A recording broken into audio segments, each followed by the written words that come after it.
Hello everyone! Ngayon po guys, mag-cleaning ako ng magsisigang. Magsisigang ako ng chicken.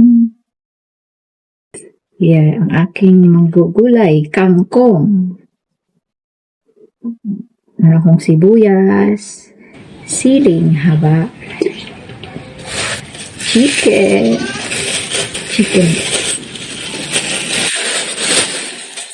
pasto, or sinigang sa sampalok.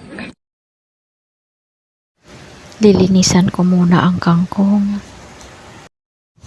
Ganito ko lang naman siya nililinisan. Lalagyan ko lang ng tubig ang planggana at iniisa-isa ko ang bawat tangkay ng kangkong. Bago ko ito himay-himayin. At 2 times ko itong hinugasan. Hanggang sa susunod na ikalawang paghugas ko, wala na akong makitang mga bakas ng dumi ng talbos ng kangkong. At ayan na nga po guys, tapos na po akong maghugas ng kangkong. Magre-ready na ako sa paghihimay-himay. Ayan, bawat tangkay, himay-himayin ko siya. Kukunin ko lang naman yung mga dahon ng kangkong, ng talbos ng kangkong. Isasangkap ko ito sa lulutuin kong sinigang na chicken.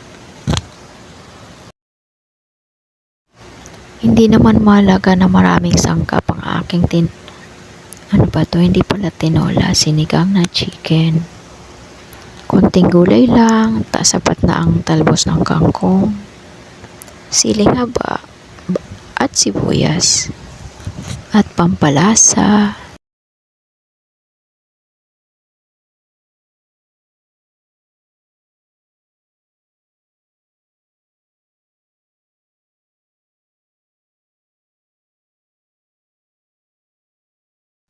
After ko mahimay, bagya ko pa siyang pinanlian.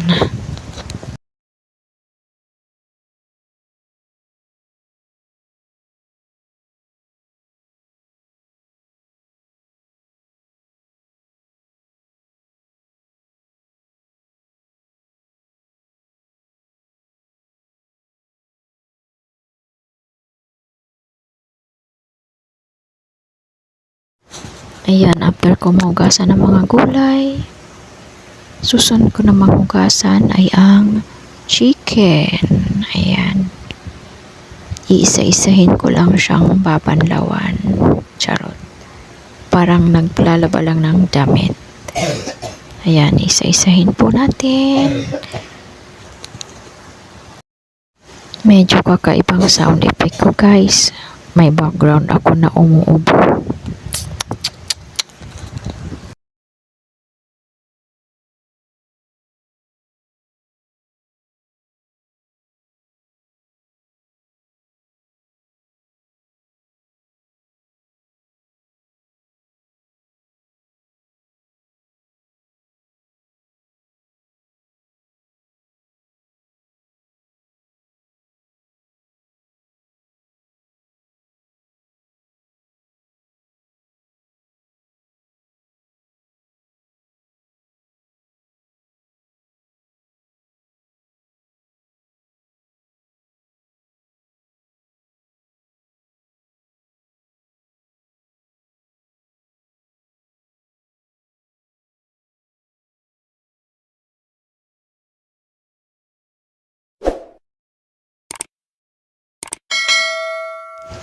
Thank you for watching.